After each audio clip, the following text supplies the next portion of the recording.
Welcome to the Bioptimizers Awesome Health Podcast. And now, here's your host, Wade T. Lightheart.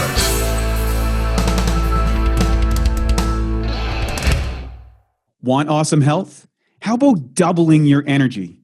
With our free Awesome Health course, you can get a new video and lesson every single day for 84 straight days.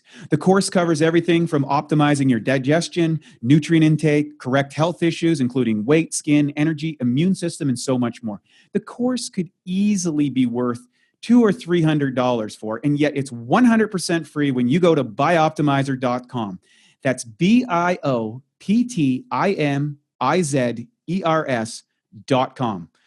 Once you're there, just enter your name and email to get the first 3 phases of the Bioptimization report.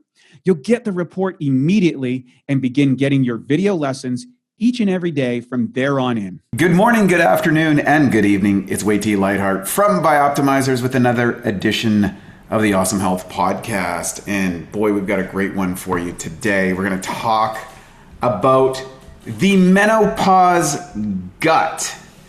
And our guest today is Cynthia Thurlow, who is a nurse practitioner, host of the Everyday Wellness Podcast, author, and international speaker with over 15 million views for her TED Talks. If you haven't seen it, jump right on there and check it out.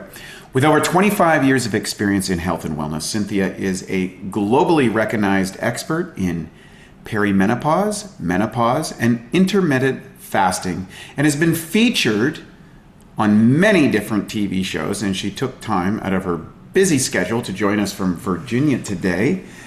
Cynthia, welcome to the show. Thanks for having me, Wade. I've been looking forward to connecting with you. You know, I am in awe what's happening right now. I don't know if this is because I'm in my 50s now. I've been in the health industry my whole life. And over the last 6 months, it's well over 80% of my podcasts are around menopause, perimenopause, premenopause, hormone shifts, and all of this stuff. It is the zeitgeist right now of the health community.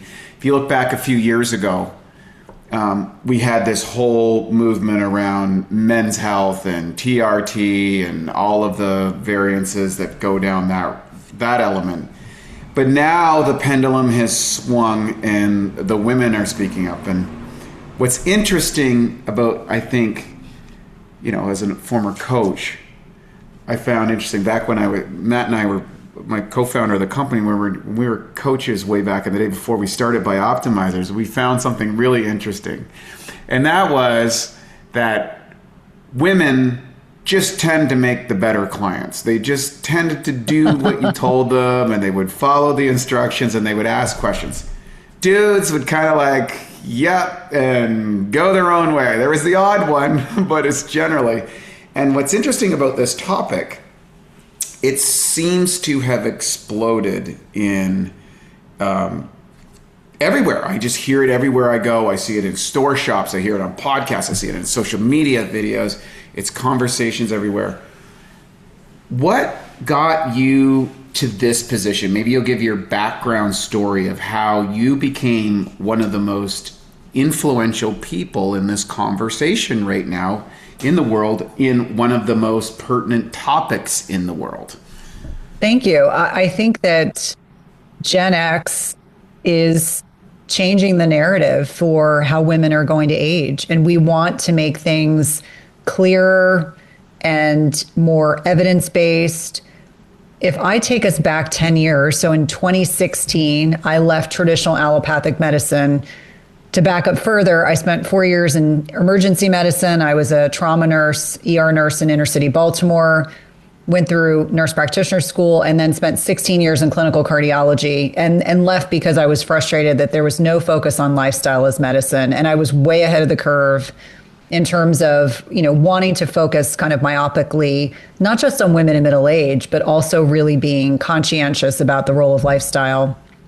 And so 10 years ago, gosh, it'll be 10 years on April 1st, I left traditional allopathic medicine and kind of started ebbing and flowing, creating programs, working with women one-on-one, working with women in group programs, all of whom were in the same demographic that I was in, felt like their needs were being underserved. My first TEDx talk was about perimenopause, and not a lot of people know that. And I reflect back on the time, it was embarrassing to have the conversation publicly because no one was talking about it, at least no one that I saw on social media. So I look at it as an invitation for women, not just my generation, but younger generations, to identify that it's no longer acceptable to be told that we just have to accept things as they are. I think there are a lot of voices in this space that are really helping women advocate for themselves, to help identify ways to improve their quality of life, whether that's lifestyle, supplements, hormone replacement therapy, peptides, and everything in between. But I really think that there is this opportunity for women to be able to learn more about their bodies, be able to advocate for themselves, and to be inspired to understand, like, we don't have to navigate menopause like our grandmothers did or even our mothers did. And to be really clear, when I was finishing up at Johns Hopkins in the early 2000s, that's when the Women's Health Initiative came out. And so I saw hundreds and hundreds of patients that were taken off their hormone replacement therapy. And it was my mother's generation that was impacted by that study. And so I feel a sense of responsibility to make sure that younger women are aware of their options, and that my mother's generation hasn't had to suffer in vain. So I look at it as Gen X is, blazing a path just like they always have. And they're making sure that people, hear us and hear our voices and take heed of the fact that we really do want to advocate for our best lives possible. I want to touch on the emotional piece there. You touched on it really briefly, and this was, you said, embarrassing for you back then to make that. Can you unpack that a little bit? Because I think a lot of people don't identify kind of like the emotional or psychological blockages that allows a person to identify a challenge in their life where they can get upstream of that before it gets too far. Can you talk about that a little bit? Yeah, it's such an important topic, Wade. I think that for so many of us, we don't perceive that we are our age. Like when I look at myself in the mirror, I think about how active I am. I don't perceive I'm old enough to be in menopause. But yet when I was contemplating doing this first TED Talk, and my coach was really pushing me, he was like, I really think you need to do it on perimenopause. There's really no one else who's talking about it. And I think it would be a really important opportunity to help women understand their physiology. So there's this lack of connection, understanding that you are actually old enough to be in middle age. And then number two, that your body no longer makes sense to you. Everything that I had been telling my patients over the years wasn't effective at this point in time. I was like, okay, I've never been weight loss resistant, but everything I've been telling my patients all these years is really not effective. And what exactly is going on? And if I wasn't prepared, how could I expect my patients to be prepared? So there was little to no education during any of my medical training about the physiologic changes that are occurring for women in definitely not in perimenopause. And there might have been a couple sentences about menopause. It was kind of like women drop off a cliff. But I think the larger kind of perspective is that in many ways, women feel invisible. They feel like their needs are not being met by providers. I certainly heard from my own GYN that I should just accept things as they were. You're in your 40s now. If you gain 5 or 10 pounds, I'm not a very tall person, so 5 or 10 pounds on me really does make a difference.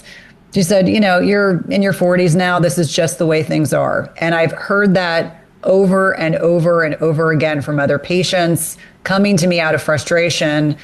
I think the other thing is, there's also this emotional component where our identities for a very long time, if we choose to become parents, we are mothering our children. Maybe we identify with being a spouse or a significant other. Certainly I took great pride in being a nurse practitioner and being a nurse. And so your evolution of self starts to shift because you realize you're no longer the young woman. You're maybe not your grandmother. You're somewhere in between. You feel less relevant. And it's not even about the physicality. It has more to do with trying to figure out where you are in time and space, because as your hormones are changing, as your neurotransmitter production is changing, you're trying to make sense of, it's almost like everything in your everything in your reality is starting to change. You have to reacquaint yourself with what do you have to do differently? You have to prioritize sleep. You got to manage your stress proactively. You have to change your nutrition. And anyone that's listening who thinks they can eat like they were 18, you are mistaken. It's not possible. You have to exercise differently. You have to interact with your loved ones differently. Suddenly you find your voice. As a reformed people pleaser, one of the things that I found was I had to start creating more boundaries, and I started advocating for myself and not doing necessarily what other people expected of me, but doing what I wanted to do. So I think it can be a very unique, a very bio-individual experience, but certainly for me, I found it embarrassing to admit on a stage that I was at the end of my fertile years. Even though I was done having children, I have two wonderful, healthy boys, but it was an interesting dynamic. I'm like, I'm a healthcare provider. I should be able to talk about anything. Mm-hmm. And yet, when I stood on that stage, it was embarrassing to say, here I am, these are the things I'm experiencing, and my body no longer makes sense to me. And if I didn't know what to do, how could I expect you to know what to do? So there's definitely been this evolution. Now that makes me laugh to think I ever felt it was embarrassing. I'm like, now I could talk about it all day and all night. But at that time, the hearkening at the end of your fertile period of your life, you're closing a chapter and you're moving on to another third of your lifetime. And so I think that I probably share that with many other women just because of what people have shared with me over the years. But it was an interesting dynamic for sure. As someone who's a very strong, capable, confident person to say, yeah, I was embarrassed to stand on a stage and talk about perimenopause. But if I wasn't doing it, someone else needed to be doing it. So why not do it? Before we move into some of the mechanics, I just have one question. Is there a difference in how that's processed for women who have had children or are in relationships versus women who are not? Because now we have a big divergence. Say if we go back to, like, I go back to my mother's age, we're both Gen Xers. I'm in my 50s. And everybody, she said she got married at 20 and that was really considered old at the time. And now oftentimes women aren't getting married until in their late 30s. I heard the new data that's coming out that half the women today who are looking for partners in their 30s will not have a partner, will not reproduce. Wow. It's a devastating trade-off, I think, that wasn't thought through with the opportunities that came along with the females enter the workforce and taking the career side.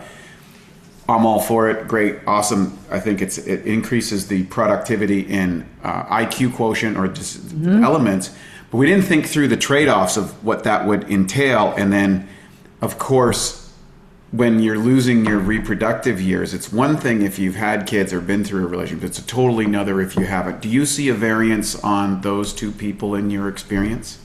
Not too much. I mean, I think the greater discussion is really saying that, our generation had a lot more choices. So we could delay pregnancies. I would say most of my friends that went to graduate school or were in advanced programs probably waited till 30 to get married. I remember I was 32. I was one of the last of my friends to get married. I had my first child at 34, my second at 36. But I had plenty of friends who got married later and had kids in their 40s. And so to your point, I think that I have friends right now who are in their late 40s who have 5 and 6-year-olds. And I think about my mother's generation. Her mother had her at 25. My mother had me at 25. I had my first at 34. So you start to see, like, my grandmother at my age had multiple grandkids. I mean, that blows my mind. I think my mother thought she was old because she was 60 and didn't have grandkids. I will probably be older than that, and that's okay because my kids are 20 and 18. I hope that's a few years off for them. But I think that having children is a very personal decision. So I would say that's number one. I think that, friends of mine who are coupled or not coupled who don't have children, I think they find ways to, have very fulfilling lives in different ways. Some people put it into work. Some people are very social. Some people do a lot of travel. I think there's ebbs and flows and gives and takes. And I'm never in any position to say one choice is right or wrong. For me, the right choice was marriage and kids. Do I think that people in perimenopause or menopause navigate it differently without a partner? It might be more challenging. I mean, I think that if 70% of divorces are initiated by women, I would imagine most men that are in relationships want to, or let's just talk about heterosexual relationships, because that's the only thing I can personally speak to. I think most couples do want to stay together, but I think people, if they're alone, it might be more challenging unless they've got a really solid social network, a really solid familial network that can support them. Because there's some wild stuff that comes up in perimenopause. People will talk about, they're irritable. They feel like they want to rage. Their hormones are all over the place. They're not sleeping. Their body composition changes. They don't feel good. They're experiencing all these constellation of symptoms. And if you're doing it all by yourself, unless you've got a really solid social network, I think that could make it more challenging. I certainly feel like my husband is kind of my compass in the storm. Like he's my consistency. My kids are my consistency amongst sometimes wild divergence, occupationally. And so I know for myself, I know what the right decision was. But I would imagine if someone is not coupled or doesn't have that social network, I think it can make it more challenging, especially because we as women, we're so committed to helping everyone else in our lives and sometimes not as committed to helping ourselves. Sometimes it's harder for us to ask for help. We know certainly statistically women present later with certain types of disease processes, like cardiovascular disease is a great example. Women tend to present late. They tend to have microvessel disease. They tend to have atypical symptoms. And so I think women have spent their entire lives taking care of everyone else. And it's humbling when you suddenly realize you yourself have to ask for help. I certainly felt that way. I was like, if I can't figure this out, what's wrong with me? And then realizing it's okay to say, I can't figure it out. Even as a licensed medical provider, it is okay to acknowledge that you need help. And so I think the first step is identifying that you have a problem that needs a solution. And being married to an engineer he's very solutions oriented. I think the one thing that I have found is people just need good information and they need to feel like they have an opportunity to feel hopeful. And if you can help with those two things, I think it opens up a world of opportunities for women to be able to navigate the second stage of their lives with grace and to feel like they're embracing who they are as an individual and not feeling kind of this contrived pressure. I know this is a divergent from your question, but it's kind of foremost in my mind. I think about social media as a dual-edged sword. Number one, it can be a really powerful way to connect human beings and provide supportive, helpful content. On the dark side of that is, marketing that sometimes can be looking out for opportunities to benefit from what women are experiencing in middle age in a way that's kind of predatory. And so whether it's imagery that is not realistic for most women that makes them feel ashamed, or it's just predatory. And I tell people all the time, like, you have to major in the majors. Like, before you even think about buying the latest gadget, like, really dial in on those lifestyle pieces, because that is going to get you far farther than the latest gadget. And I won't name any latest gadgets because there's lots of fun ones that are out there, but I always say major in the majors. Focus in on the sleep, the stress, the nutrition, and the exercise before you even worry about buying an expensive gadget. How does someone know that they are entering into menopause? What are the signs that are like kind of the early warning triggers, and then when does that cascade into full blown, for someone? And what are the things that they need to do maybe in that process from your experience?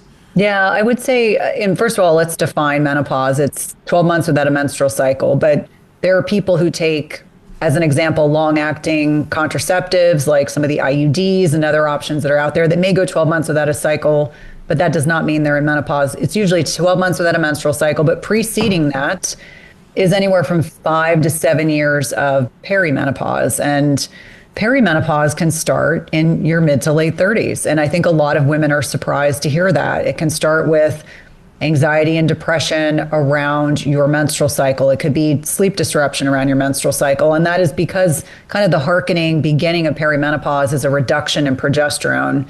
And progesterone is a very important hormone. You have this balance and ebb and flow between estradiol and progesterone throughout the month. when progesterone starts to decline, you start to see a magnification of some of these estrogen symptoms. And so there's a term out there that a lot of allopathic trained providers don't like. It's called estrogen dominance, but it's really speaking to this imbalance. And that can show up as body composition changes and weight loss resistance and breast tenderness, bloating, brain fog, hot flashes. I mean, it can be sexual dysfunction. Sometimes people have alterations in estrogen that can leave them with painful sex, as well as erratic periods. And so the farther we get into perimenopause, you may see changes and alterations in their cycle. They can be heavier, they can be lighter. But if we look at the most commonly reported symptoms, it's typically hot flashes or vasomotor symptoms. Sometimes those are precipitated by food choices. Sometimes they're precipitated by where you are in your cycle. A lot of people experience fatigue. So energy changes in the body composition is definitely up there. Bloating is a very common problem. And I would say beyond that, it's as individual as we are. Some women have a lot of anxiety, a lot of brain fog symptoms. I find women that had bad PMS or bad PMDD, which is the severe form of PMS, are those that are very likely to have a lot of psychiatric symptoms like anxiety, depression, irritability, because their brains are just that much more sensitive to these alterations in hormones and neurotransmitters. And when we're looking at average age of menopause here in the United States is 51, it's considered to be premature if you go into menopause before the age of 40. And early menopause is defined as before age 45. So on a distribution curve, it's fascinating. Normal is considered to be between 45 and 55. And, you know, I think most women, maybe they do or do not realize, the longer we go without hormones, the more likely we are to suffer the side effects of going without these vital hormones. Estradiol, predominant form of estrogen our bodies make up until menopause, progesterone, and in most women, testosterone. Testosterone is kind of, unfortunately, thought of still as a male hormone, but women need testosterone too. But a small percentage of women still make plenty of testosterone in menopause. I'm not one of them, but there are many women that don't need to take exogenous testosterone replacement. Mm-hmm. Yeah, it's fascinating. A lot of people or women are surprised at the role of testosterone in this. And now for a Bioptimizers fixed digestion tip. Turn cultured foods into superfoods. Raw fermented foods like sauerkraut and low sugar, live yogurt can be good for you, but rarely have enough of the right probiotic strains for therapeutic benefit. So here's a way that you can turn them into superfoods. What I do is I get some raw sauerkraut or a healthy yogurt. Ideally, it's grass-fed or coconut-based, and you can empty 3 caps of P3OM into a container and mix it up thoroughly. Leave it at room temperature for a couple of hours before putting it back into the fridge. And what's going to happen is these probiotic levels will be multiplied. In fact, it doubles every 20 minutes. And then what you're going to get is you're going to have a food with strong proteolytic activity. To learn more about P3OM and why its patented strains make it the strongest probiotic available, go to www.bioptimizers.com. Now, I want to tie a little bit into your book here because, you talk about the menopause gut, and we brought up the psychological aspect, the social aspect. We brought up some elements of the hormone component. How does all of this tie into your gut? I think that's a part that so many people just don't really make the connection. They make the connection with discomfort in their gut, but maybe not necessarily how it associates with their hormone profiles or the symptoms of going through menopause. So maybe you can unpack that from your perspective. Yeah, I think people think about the brain. They know where the brain is. They know where the heart is. They have a good sense of maybe where their liver is.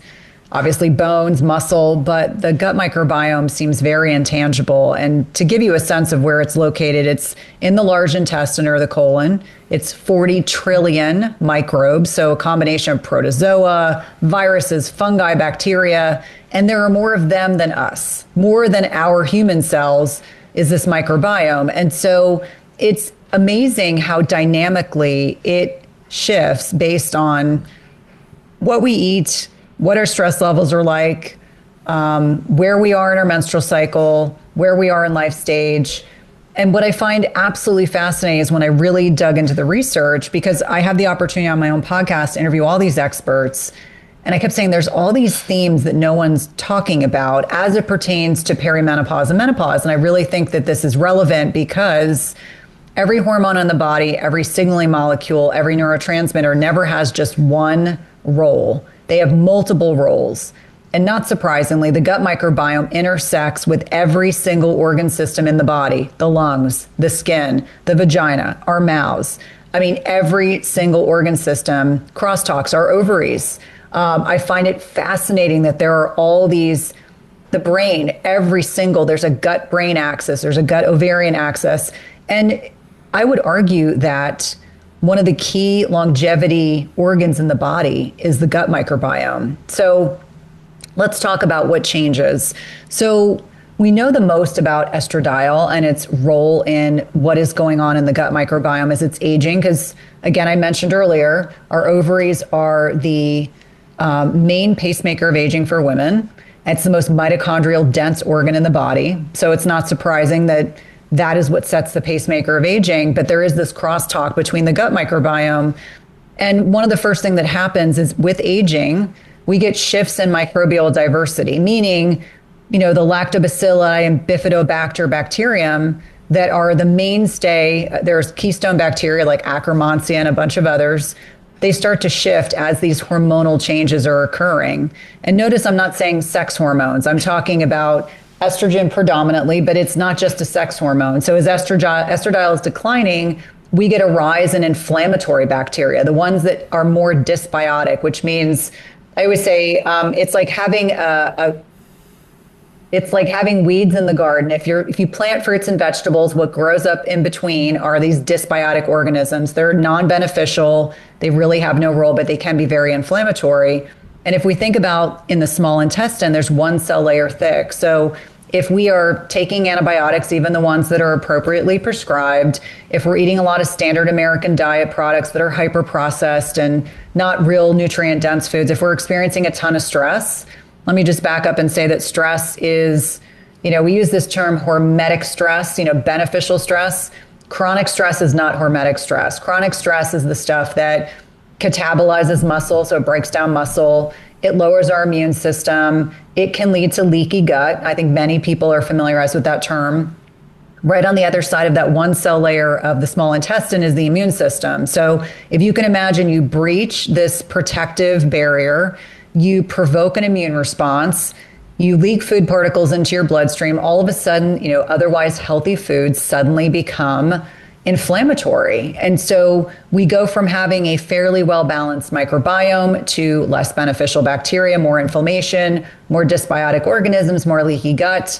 We have a reduction in a very important molecule called short-chain fatty acids. So when we consume fiber, our body breaks it down in the colon and ferments, and then we produce short-chain fatty acids. And so people are probably familiar with the word butyrate. That's a great example. These are signaling molecules. They're really, really important. They help with reducing inflammation. They're important for blood sugar regulation and satiety. And butyrate in particular is one of the main fuels of the colonocytes, the cells in the colon that are responsible for generating energy, and it can cross the blood-brain barrier. The blood-brain barrier is not supposed to be permeable, but if you have a leaky gut, you probably also have a leaky brain. So you get these alterations in short-chain fatty acids, which is why fiber is so important in the aging process. It is not just grandma's Metamucil. We actually need to be consuming fiber on a daily basis. We also think about the fact that there's this complex interplay between the gut and the brain via the vagus nerve. This is a very important nerve. It's called the wanderer. It's a cranial nerve. Think about it as a communication superhighway between the gut and the brain. And so if we are in a position where we have less progesterone, we have less circulating estrogen. Estrogen is important for serotonin. Serotonin makes melatonin. Progesterone is important for GABA, which is an inhibitory neurotransmitter. The bulk of our neurotransmitters are produced in our gut. So again, I go back to saying why the gut is so important. So if you're not making as many happy, healthy neurotransmitters, guess what? That gets conveyed to the brain and can impact some of the neurologic symptoms that we experience in middle age. So, from my perspective, there's so much interplay on a very basic level of understanding what is changing in the gut. Now, the question I'm always asked, well, does it mean that if I take hormone replacement therapy, if I replace the hormones we lost, the research is evolving, is certainly looking that way. Most of the research on hormone replacement therapy is for, bone protection and heart protection, and potentially it's looking like for neurocognitive support.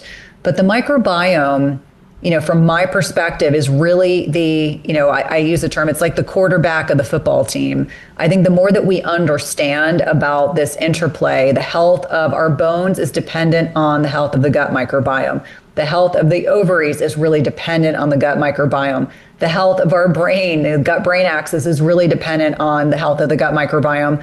I think we're going to prioritize more of the things that are based on research and clinically that we're seeing anecdotally, that are seeing provocative and important improvements in our patients' outcomes and how they perceive the world. Anyone that thinks the gut isn't important is incredibly mistaken. And I'll lastly just mention, there's something called the estrobolome. I didn't make the name. It's this awkward way of describing a certain part of the microbiome that helps process and break down estrogen.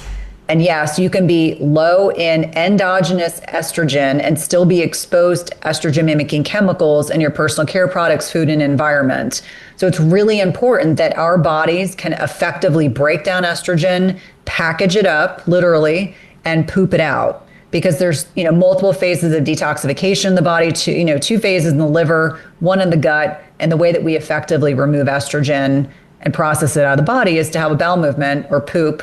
I was telling someone the other day that, I'm still a clinician, so, sometimes that vernacular comes back, but let's just be really clear. Having a poop every day, at least once or twice, is very, very important at this stage of life. A lot of women think it's normal to have a bowel movement twice a week, and I'm here to tell you that's about one of the worst things you can do for yourself. So really thinking thoughtfully about all these changes, which I know sometimes it seems like there's a lot of information, but I'm like, there's ways to keep it really simple. What are the things we can do proactively to support that gut as we are navigating this, second half of our lives?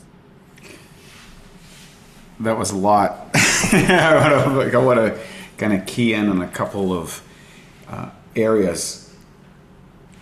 When you talk the microbiome, and of course, for our listeners, they're familiar with our 5 stages of digestion, and in the 4 stages where the microbiome is working in conjunction with our physiology. And these little bacteria, I think part of the problem is bacteria cultures. We were kind of, I don't know if you remember those, like when we were children, like bacteria was these evil monsters in the videos that needed to be annihilated with everything. And that's where we saw this mass production of antibacterial everything, right? It was like just an enemy. And some of those had disruptive elements into both our good. And one of the terminologies I use is, we've got 10% good, 10% bad, and 80% opportunists, which are determined based on your lifestyle. And of course, when your hormone shifts, that changes the playing field, if you will, in that level. And this is what can catch even people who are doing a fairly good job on their health practitioners. All of a sudden, like you indicated earlier, they're not responding the same way.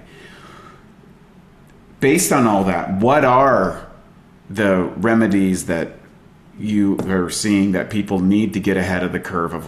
What are the things they do? They start noticing, maybe I'm skipping a few of my periods. I notice I'm bloating a little bit more. I'm starting to gain weight. My sleep might be disruptive. I've noticed that my brain doesn't seem to operate, or I'm more variable, irritable, or stronger fluctuations in my emotional standpoint, which are indications that it's not just the, if I heard you correctly, it's not just that you're going into menopause, it's that your gut is disrupted, and then the menopause is kind of setting up the gut, which has all these tentacles to every part of the body, and perhaps one person's experiencing one aspect of it, another person's experiencing something else, another person's experiencing something else, but the primary element of where this is all happening is in the gut. and then the signaling gets disrupted, and that's what's leading to the symptomology. Is that an accurate? I would say that definitely contributes. And that's why I always say, like, every woman's perimenopause to menopause journey is as unique as she is. You may have a friend who seems to breeze through. They might also just be completely disconnected from their bodies. And there are a lot of women that are that way. Then I have other women that have what I would liken as every single symptom you could imagine. And once we start making lifestyle changes, their symptoms abate or go away entirely. So what are the big picture things that everyone needs to be thinking about?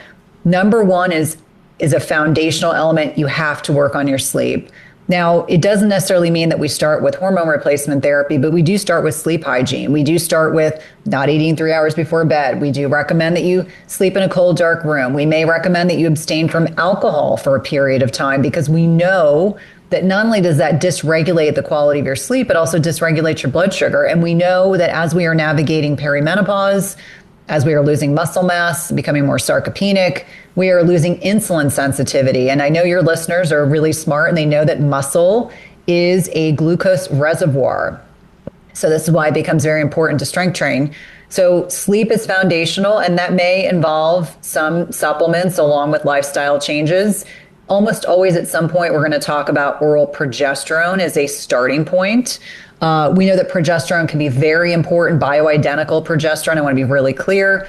Helps with falling asleep because it has this very nice, you get this first pass effect in the liver, and the metabolite allopregnanolone has some sedating benefits. So many of us who take progesterone say, till the end of time, we will be taking progesterone because it's that effective. At some point, we may need to bring in some estradiol because that can be helpful for keeping you asleep. But the other thing about sleep that I think is so important, you have to manage your stress.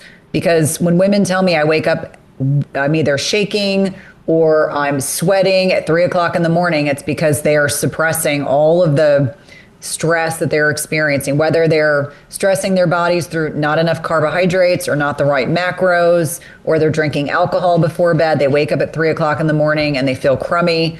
This is where continuous glucose monitors can be beneficial, because I'm like, if you are waking up in the middle of the night, I want to know that it's not because you are hypoglycemic, meaning low blood sugar provoking these symptoms. So stress is critically important to be tied in with number one. And I'll be the first person to say, stress management is not a yoga class once a week. You do have to find some type of practice that you enjoy, that you can do consistently. It doesn't have to be fancy. It doesn't have to be a gadget, although gadgets are fun. Basics, legs up a wall, getting off electronics, creating more boundaries, saying no to toxic people. Maybe you change, the people that you hang out with, or maybe you're saying no to family members that you don't have a healthy boundaries with. Finding ways to ground yourself, box breathing. I'm talking about all things that are free. I always say there's always like next level gadgets that can be helpful, but we start with the basics. And good quality stress management feeds into good quality sleep. Then we think about nutrition. And I know for a lot of women, they still think that they can eat like they did at 18. We can't eat like we did at 18. We genuinely need to prioritize protein. Protein is both satiating, and we need more protein with age, because the threshold for leucine, maintaining that and triggering muscle protein synthesis. So you can't get by with 10 grams of protein and think that that is going to help you maintain and build muscle. You need more, minimum of 30. Usually with my patients, I say 40 to 50 grams. If you're currently consuming 20 at a meal, you're not going to be able to hit 50 automatically. Just give yourself time. This is where I think tracking macros is particularly helpful. I think it's very important to talk about fiber. Remember how I mentioned these short chain fatty acid production drops, how important that is for so many processes in the body. We need fiber because when we get fiber into the colon, it gets fermented, and then we can generate these short chain fatty acids. So fiber is an absolute. Now, the average standard American diet person is consuming 5 to 10 grams a day. If you are consuming 5 to 10 grams a day, you're probably not going to be able to get up to 25 to 30 grams. It's going to take time. This is not when I suggest that you take a fiber supplement. Try to get it from whole food sources. That's usually where we want to start from. And we're not talking about grandma's Metamucil, that chalky, grainy, yucky thing that my grandmother used to take that was a gelatinous blob. We're really talking about food-based sources, some resistant starches, I always say 3 vegetables to 1 piece of fruit. Most of us aren't eating anything close to a vegetable. We're eating mostly fruit. Fruit is not bad, but we want some vegetables in our diet. And finding like subtle ways, like adding, fresh ground flax and chia seeds to a smoothie. There's so many ways to get fiber into your diet, but go low and slow. I would say the other thing is not being afraid of carbohydrates. If you are insulin sensitive and metabolically healthy, please do not be afraid of consuming some carbohydrates. What I do find interesting, and I do recommend to patients to use a continuous glucose monitor, find out your own personal threshold.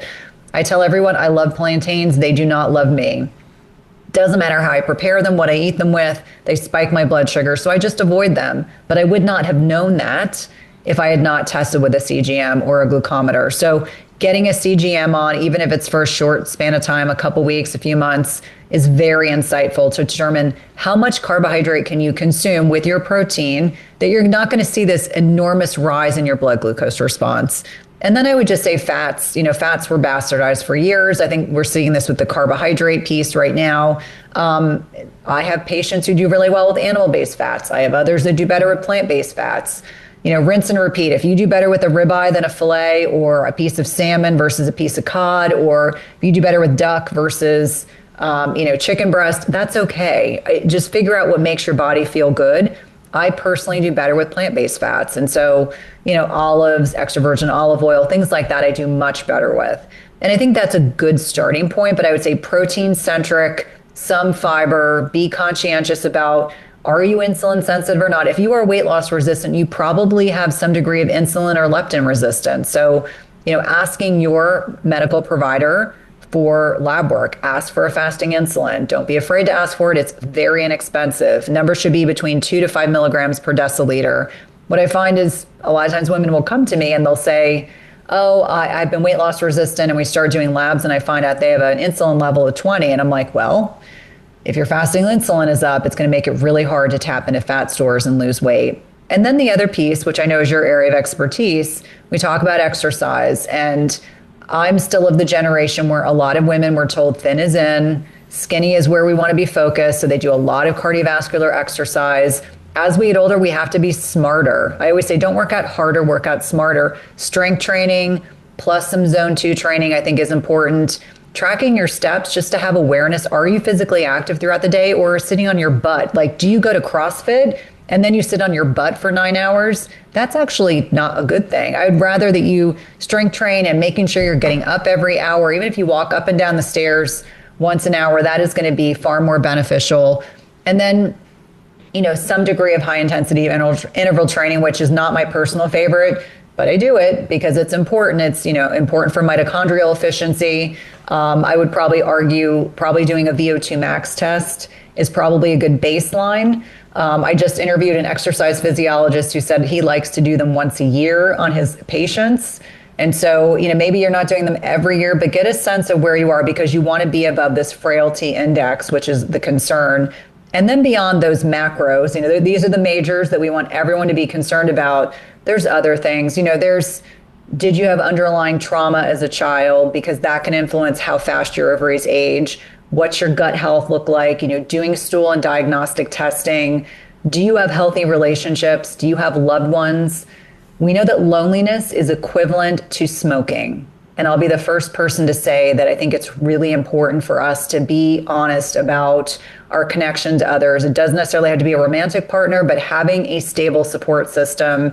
We know that people age differently if they have a perceived support system, whether that's a religious community that you affiliate with, or a family, or close friends, a significant other or a spouse, all of which are super important. And the thing that's interesting, as I talk about all of these things, the research that's evolving around exercise and the gut microbiome, it's all a Goldilocks effect. It has to be the right amount of exercise, not too much intensity, not too little. Same thing with food, making sure you're being conscientious about inflammatory foods. So things like alcohol and sugar, processed foods.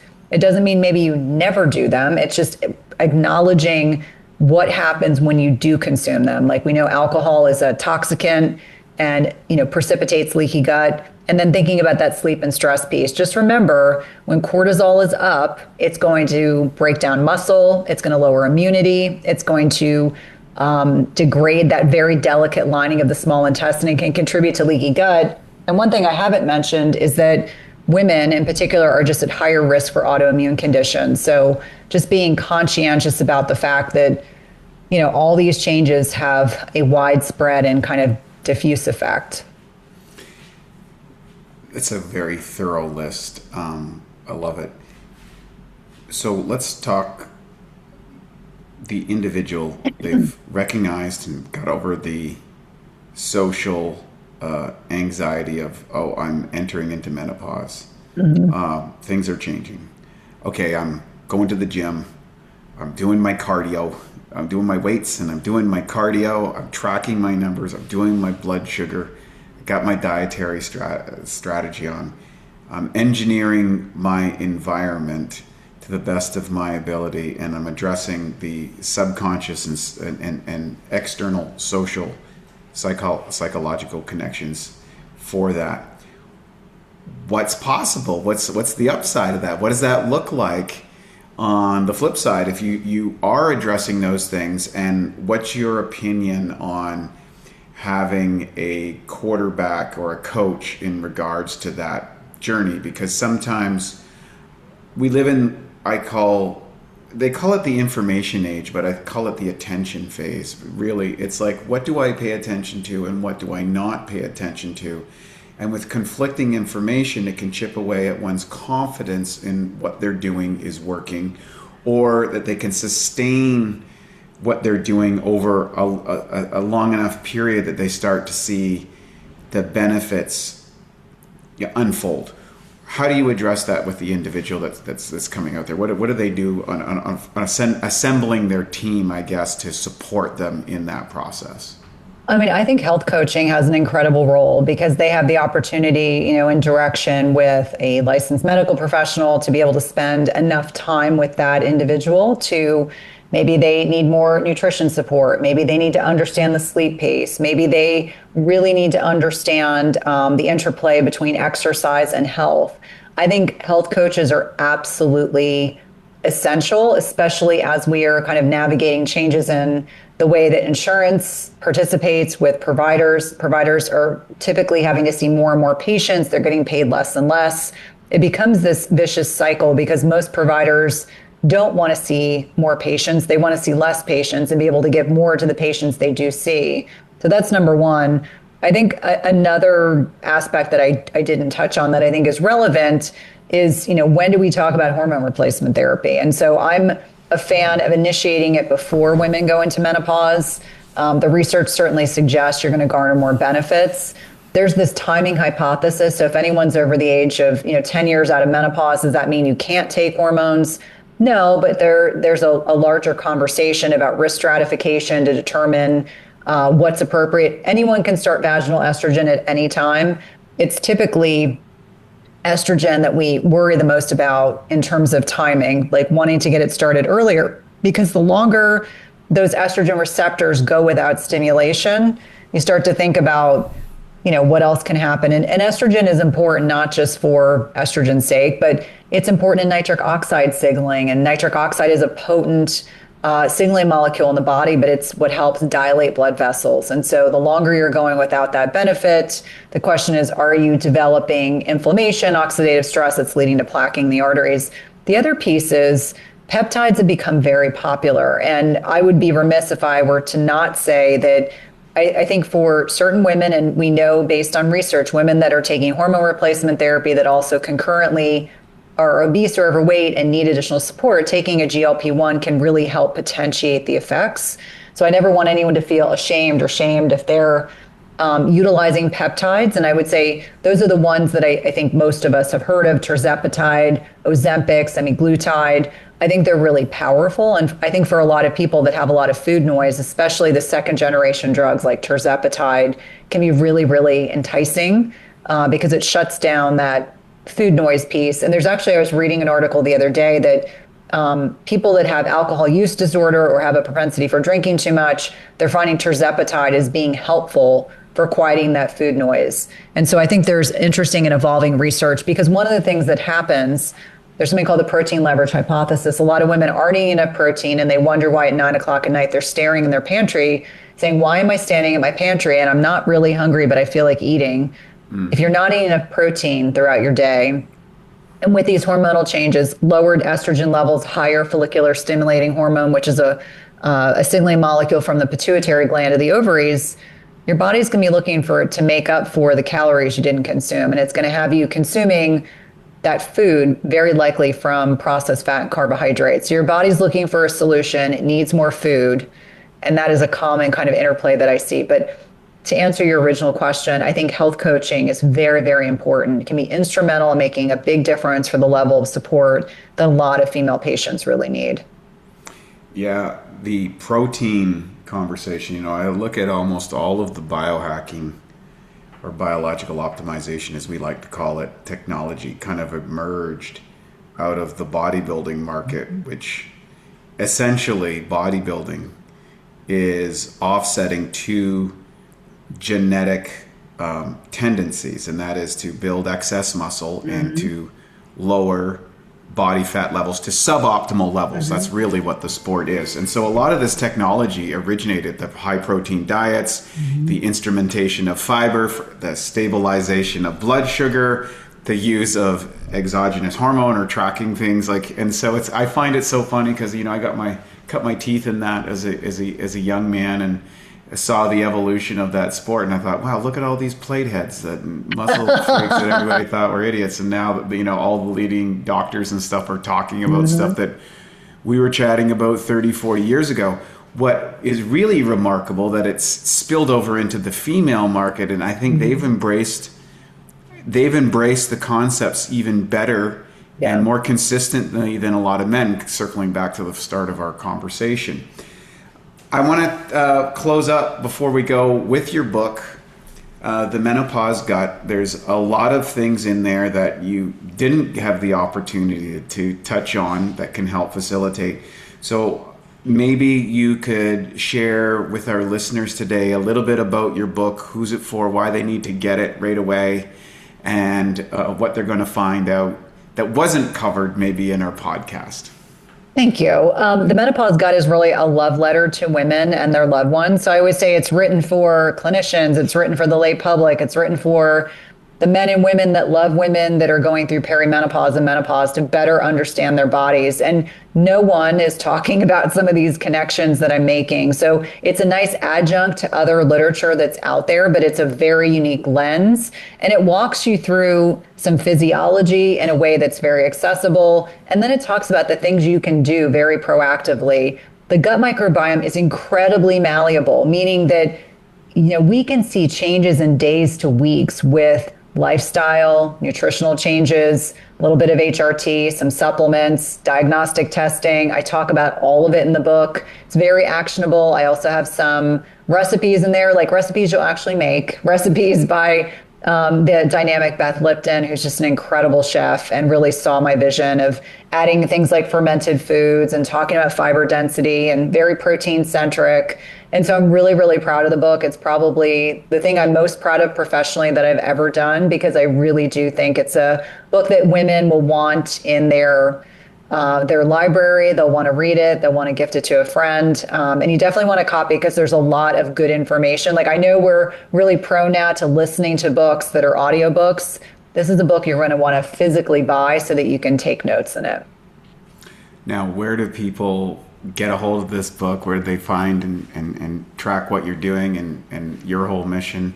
Please share with our listeners, and we'll also put these in the show notes. Thank you. The book is currently on pre-sale. It will be published on April 28th, 2026.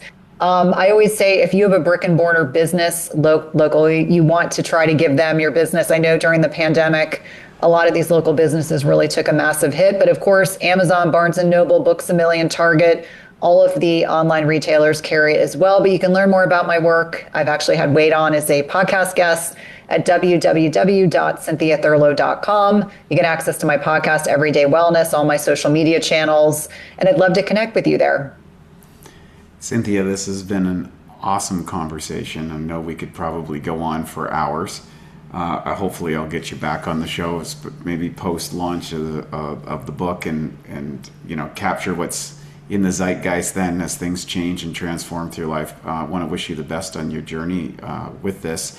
And for our listeners, if you have questions or ideas, please reach out to Cynthia, connect with her, find out more information about what she's doing. She is definitely getting a lot of people more educated and more aware about what your options. And of course, if you've been listening to this and you're maybe in that stage where, hey, I feel really uptight or embarrassed about the condition, don't. It's common. Everybody's going to go through it. The sooner that you get past it and get exposed and more comfortable with it, the easier it is, and then the more that you can move on to the solution side as opposed to suffering with symptoms in silence. We don't want to do that. Our goal here at Bioptimizers is to help people live a stronger, a longer, and ultimately a better life. And I appreciate Cynthia coming on here to join us, and I appreciate your thoughts and your listeners out there for us. I'm Wei T. Lightheart. This is the Awesome Health Podcast. We will see you on the next episode. The Bioptimizer mission is to help more of the world fix their digestion at a core level. The truth is, your digestion is only as good as your enzyme levels. Imagine trying to build a house with a tree. It's impossible. You need to chop the tree down into small pieces. Similarly, in order for your food to be used by your body, it must be broken down into a bioavailable form. And that's what enzymes do, converting protein into amino acids, fats into specific fatty acids, and carbohydrates into usable energy units. We start out with an abundance of enzymes, and that's why kids can digest just about anything really quickly. The thing is cooking food kills enzymes, as they cannot survive at temperatures above 118 degrees. So years of this ends up depleting our bodies and leads to weak digestion. Taking digestive enzymes like masszymes, which has an incredibly high level of protease for digesting protein, as well as other critical enzymes like lipase, amylase, and others, is a total game changer. Suddenly, you strengthen your digestion, eliminate gas and bloating, boost metabolism, and multiply your energy. Most importantly, you fix your digestion at a core level. To get started with masszymes and to save 10% on your first order, go to masszymes.com. That's MASSZYMES.com and use the code MASS10, MASS10. Thank you for listening to the Bioptimizers Awesome Health Podcast. You can find more information at bioptimizers.com.